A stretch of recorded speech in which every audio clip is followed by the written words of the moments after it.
Welcome to Chillin' 101. We hope this video helps. You start by verifying essentials. Check that the monitor's power cable and any external power brick are secure, then confirm the video cable is seated. Once done, power cycle both monitor and PC by unplugging for 30 seconds and plugging back in. This clears temporary glitches. While the monitor boots, disable your computer's sleep and screensaver temporarily so you isolate the monitor behavior. Make sure to switch the monitor input source if it stays in power saving.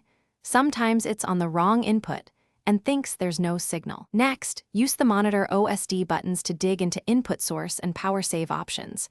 You're looking to set power save to off or increase the timeout so it no longer dims prematurely. If there's an auto detect feature, enable it so the monitor wakes on a valid signal. On your computer, update the GPU driver and any Dell monitor firmware available. Drivers can send wrong signals that trigger power saving.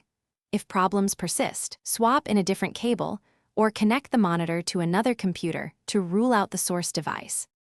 To finish, restore factory defaults from the OSD to clear conflicting custom settings. This often resolves odd power save behavior.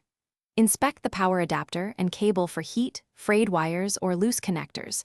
Replace them if anything looks wrong.